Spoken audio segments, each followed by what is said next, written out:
রাজীব দাস।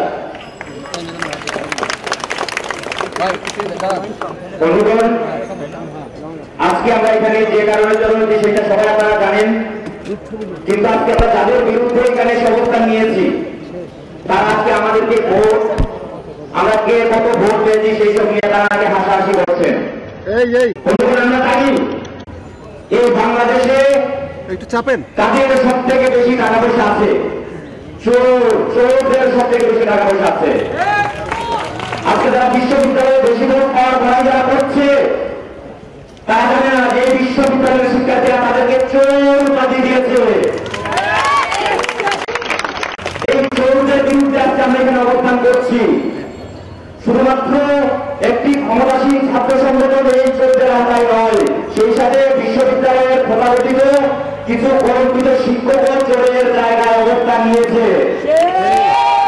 সেই সব শিক্ষকদেরকেও আমরা এই বিশ্ববিদ্যালয় থেকে প্রত্যাখ্যান করছি এবং আমাদের আজকে যে অবস্থান কর্মসূচি সেই অবস্থান কর্মসূচি চলবে এবং আমাদের যে দাবি সেই আমাদের যে এই রাষ্ট্রের দ্বারা ভিত্তি যেখানে বসে আছেন তিনি আজকে আমাদের কথা শুনছেন না এবং আমাদেরকে উনি প্রমাণস্বরূপ আমার সামনে হাজির করতে রেখেছেন। অথচ ঢাকা বিশ্ববিদ্যালয়ের দিকে সারা বাংলাদেশ যেভাবে তাকিয়েছিল সেই সব ইতিহাসকে তারা কলঙ্কিত করেছে, মিডিয়ায় যেভাবে এসেছে আমরা যেভাবে তুলে ধরেছি সেই সবকে তারা কোনো বার্তা দিচ্ছে না। আমরা বলতে চাই চোরকে খুঁজে বের করার দায়িত্ব প্রশাসনের। আমরা আমাদের দাবি নিয়ে প্রশাসনের কাছে এসেছি এবং তারা সেই বিশ্ববিদ্যালয়ের চোর যে তারা তাদেরকে তারা খুঁজে বের করে অভিনন্দন শাস্তি নিয়ে আনবে।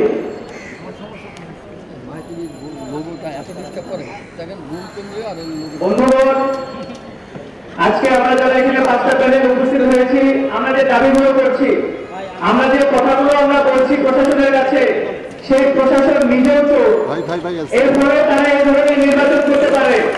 বন্ধুগণ, আপনাদের বোঝা দরকার, আমাদের বোঝা দরকার, আমরা আমাদের দাবিগুলো এমন মানুষের কাছে করি, আমরা যারা ভিসির কার্যালয়ে গিয়ে অবস্থান গ্রহণ করে এই কথাগুলো বলি, ভিসি যে কথাগুলো আমাদের বলেন সব মাথার উপর দিয়ে দেয়, যেগুলো কখনো আমাদের ছাত্রদের দাবির সাথে সংগতিপূর্ণ না। বন্ধুগণ, এমন প্রশাসনের কাছে আমরা প্রতিনিয়ত যাই।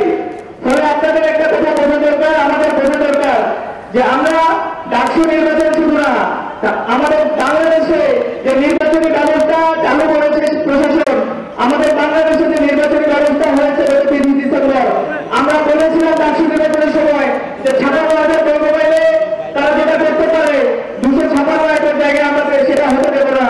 বন্ধুগণ, সেই কথা আমরা বলেছিলাম এবং প্রশাসন যেভাবে নির্লজ্জের মতো ঢাকা বিশ্ববিদ্যালয়ে একই কাজ করলো, আমরা তাদের কাছে এর থেকে বেশি প্রত্যাশা করি না।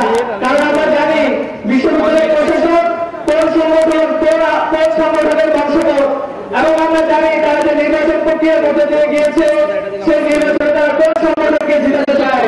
বর্তমান প্রশাসনের নথিটা আমাদের বোঝা দরকার। আমরা যারা এই আন্দোলনে এসেছি আমাদেরও বোঝা দরকার যে আমরা অবশ্যই দাবিগুলো নিয়ে আন্দোলনে সবসময় থাকবো।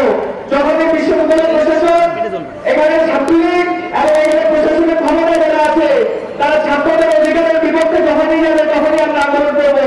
কিন্তু একই সাথে বোঝা দরকার যে প্রশাসন সবসময় একটা সংগঠনের কথা অবলম্বন করবে। তবে আমরা আন্দোলন করতে করতে যতটুকু আদায় করতে পারি সেটা আমাদের আদায় করতে হবে।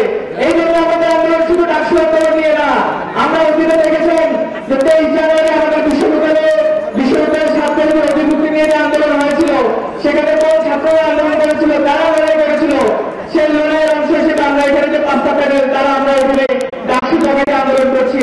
আমরা সামনের দিনে যে কোনো অন্যায় বিশ্ববিদ্যালয় প্রশাসন যখনই ছাত্রদের অধিকারের বিপক্ষে দাঁড়াবে তখনই আমরা দাঁড়াবো। বন্ধুগণ, সেজন্য আপনাদের সেই আন্দোলনগুলোর সাথে থাকার কথা বলছি। একই সাথে আমরা বলতে চাই যে 11ই মার্চ আমাদের এখানে কি হয়েছে সেটা আপনারা দেখেছেন। আমরা তথ্য প্রমাণ সহ এই বিষয়গুলো বিশ্ববিদ্যালয় প্রশাসনকে দিয়েছি, কিন্তু তারা কেন গরিবসী করে, বিশ্ববিদ্যালয় প্রশাসন কেন গরিবসী করে সেটা বোঝা দরকার। আমাদের আন্দোলনের শক্তি যদি আরো বাড়ে, আমাদের আন্দোলন যদি আরো অনেক সংখ্যক ছাত্র যুক্ত হয় তাহলে তাদের টিমটা আরেক রকম হবে, এটা আপনারা জানেন। ফলে বাধ্য করাতে না পারলে আমরা আন্দোলন সফল হবে না এবং সামনের দিনে আমরা যে আন্দোলনগুলো করবো সেই আন্দোলন সফল হবে না। সেই আন্দোলনে আপনাদের থাকার কথা বলছি এবং আপনাদের বোঝার কথা বলছি। বন্ধুগণ, এই কথাগুলো বলে আমি আমার বক্তব্য শেষ করছি। এখন বক্তব্য রাখবেন আমিনুল ইসলাম। তাহলে এটা হচ্ছে যে আপনাদের এখানে আজকে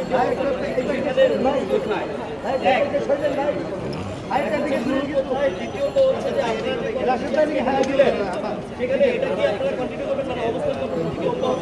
ভাই মাইক্রোফোনগুলো উপরে ধরে আজকে মিটিং আছে শুন ভাই আপনারা জানেন এখানে যদি তাহলে কি আপনাদের পক্ষে যে ভিপি প্রার্থী মনোনীত হয়েছে নির্বাচিত হয়েছে গুরু তিনি কি শপথ নেবেন কিনা সেটা প্রশ্ন একবার উত্তর দেন তাহলে মিডিয়ার জন্য ভালো আছে। ধন্যবাদ। আপনারা জানেন যে আমরা 5টি প্যানেল একত্রিত হয়ে আমরা আন্দোলন করছি এবং আপনারা দেখেছেন যে কি কার্যকরী একটি নির্বাচন হয়েছে। এই নির্বাচন কার্যকরী হলেও কিন্তু আমাদের নূর ভিপি পদে বের হয়েছে এবং আমাদের আক্তার হোসেন সমাজ সেবা পদে নির্বাচিত হয়েছে। আসলে সেখানে যে একটা অবস্থা তৈরি হয়েছিল, নূর এবং আক্তার হোসেন যে পরিমাণ ভোট পেয়েছিল তাদেরকে আসলে সেখান থেকে তারা বাদ দিতে পারেনি। তো একটা বিষয় আপনাদেরকে জানাতে চাই, আমরা দেখলাম বিশ্ববিদ্যালয় প্রশাসন অনলাইনে প্রতিটা হলে ভোট পেয়েছে সেটি তারা দিয়েছেন। আমি আমার বিষয়টা বলি, সেখানে দেখেছি যে আমি মেয়েদের হলগুলোতে আমি বিজয়ী হয়েছি। যে হলগুলোতে মেয়েরা প্রতিভোট করে তুলেছিল, যে হলগুলোতে সুষ্ঠু নির্বাচন আমরা দেখেছি, সে হলগুলোতে আমি সেখানে বিজয় হয়েছি। কিন্তু ছেলেদের হল প্রত্যেকটা হলে পরাজিত করা হয়েছে প্রত্যেকটা সাধারণ শিক্ষার্থীদের প্রতিনিধিকে। এই মতো আপনারা বুঝতে পারছেন যে আসলে কি ধরনের নির্বাচন হয়েছে, যেখানে নির্বাচন সুষ্ঠু হলে ছাত্রলীগ এমন কোন কাজ করে নাই যে সাধারণ শিক্ষার্থীরা তাদেরকে ভোট দেবে।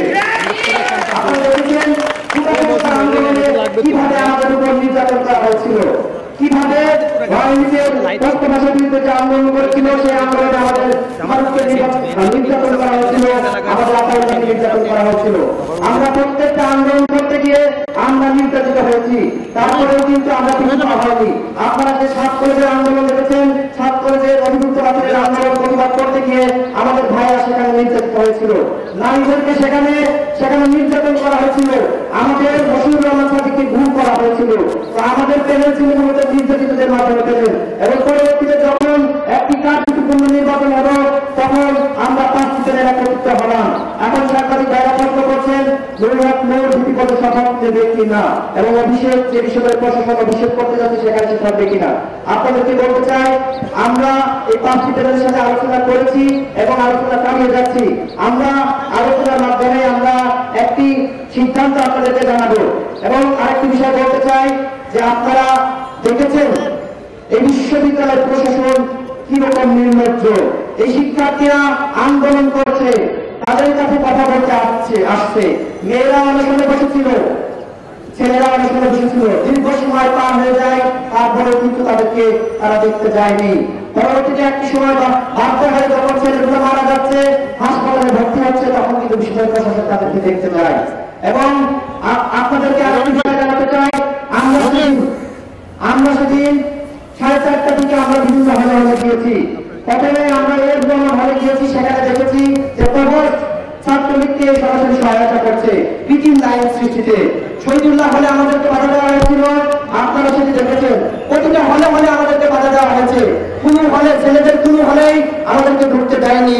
সেখানে শিক্ষকরা ওই ক্ষমতাসীন ছাত্র সংগঠনকে সহায়তা করতে দেখে আপনারা দেখেছেন। এবং মেয়েদের হলগুলোতে মেয়েরা বাধ্য করেছিল, তারা আগে পাহারায় ছিল, যে কারণে সেখানে সুষ্ঠু নির্বাচন হয় এবং সেখানে আমরা এবং সেই প্রতিটা হলে কিন্তু আমরা বিজয়ী লাভ করি। আমি আমার বলতে চাই, যদি বিশ্ববিদ্যালয় প্রশাসন একটি সুষ্ঠু নির্বাচন উপহার দিতে পারত, তাহলে প্রতিটা হলে সাধারণ শিক্ষার্থীদের প্রতিনিধিরা বিজয় লাভ করত। কিন্তু দুঃখের বিষয়, এই ঢাকা বিশ্ববিদ্যালয় প্রশাসন 28 বছর পরে যে কলঙ্কজনক অধ্যায় সৃষ্টি করলো, এই শিক্ষার্থীদের কাছে তারা কিছুতেই ক্ষমা পাবে না। আমরা আজকে বিশ্ববিদ্যালয় প্রশাসনের সাথে কথা বলবো এবং পরবর্তীতে আমাদের যে কর্মসূচি, সেই কর্মসূচি আপনাদেরকে জানাবো বিশ্ববিদ্যালয় প্রশাসনের সাথে কথা বলার মাধ্যমে।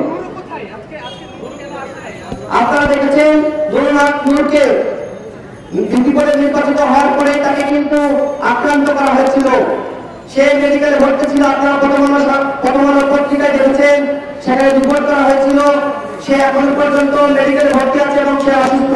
সে বিভিন্ন সময় আমাদের সাথে এসেছে এবং সে বিভিন্নভাবে শারীরিক এবং মানসিকভাবে সে নির্যাতনের শিকার হয়েছে। এবং আমরা আমরা সংগঠনের পক্ষ থেকে এখানে এসেছি এবং আমাদের সাংগঠনিক সিদ্ধান্ত আপনাদেরকে আগেও জানিয়েছি। আমরা 5টা প্যানেল আলাপ আলোচনা চালিয়ে যাচ্ছি। আলাপ আলোচনার মাধ্যমে আপনাদেরকে আমরা সিদ্ধান্ত জানাবো। আমরা আন্দোলন করেছিলাম একসাথে, কিন্তু আমরা নির্বাচন করেছিলাম সাংগঠনিকভাবে অন্যান্য প্যানেল থেকে আলাদা হয়ে।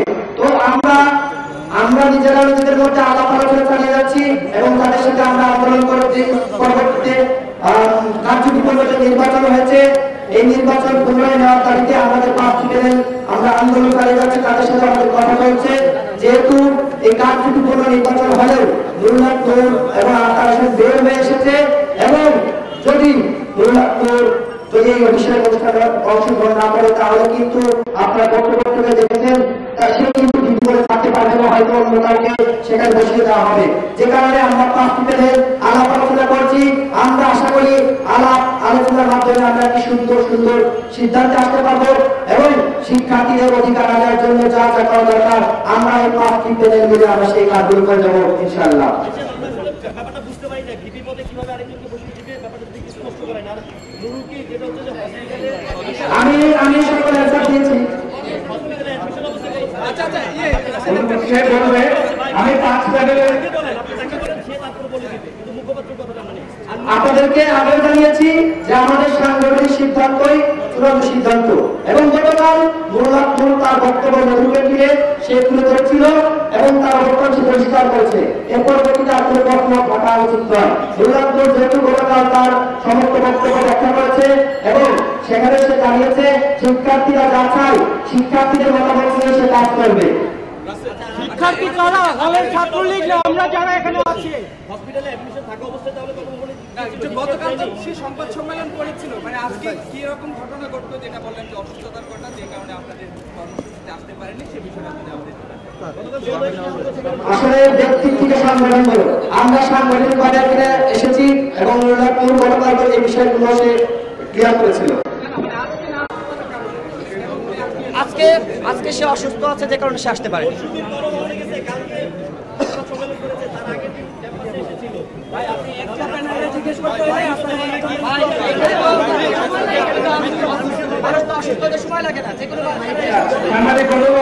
আমরা এখানে আমাদের 5টা প্যানেল আমাদের বক্তব্যটা হচ্ছে এটা যে নির্বাচনে যে কারচুপি হয়েছে এবং সেই নির্বাচনে যারা নির্বাচিত হোক, আমরা মনে করি এটা জালিয়াতিপূর্ণ নির্বাচনের মাধ্যমে তারা নির্বাচিত হয়েছে। আমরা এই 5টা প্যানেল মনে করি এবং পুনর্নির্বাচনের দাবি আমরা করছি। এই পুনর্নির্বাচনের দাবিতে যারা আমরা এখানে ঐক্যবদ্ধ তারাই এখানে এসছে। এখন কোন সংগঠন যদি আলাদা করে কোনো কিছু মনে করে তারা আলাদা করে সংবাদ সম্মেলন করে আপনাদের জানাবে সেই বিষয়গুলো। আমরা এখানে 5টা প্যানেলের বক্তব্যটা যেটা বললাম সেটা আমরা পুনর্নির্বাচনের দাবিতে আপনাদের সবাইকে সম্মান করবো। আপনাদের সবাইকে সরকারের সঙ্গে সম্মান থাকবো যতক্ষণ আপনাদের আমরা 5টি প্যানেলের প্রতিনিধিরা এখানে আছি।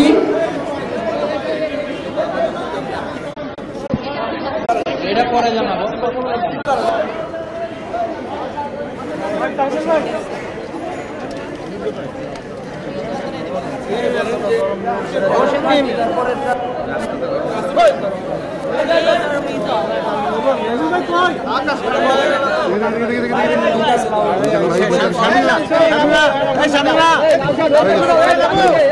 আমরা পুনর্নির্বাচন পুনর্তফসিলের দাবিতে উপাচার্যের ফটকের সামনে অবস্থান করবো যতক্ষণ পর্যন্ত উপাচার্য আমাদের সঙ্গে এসে কথা বলবেন।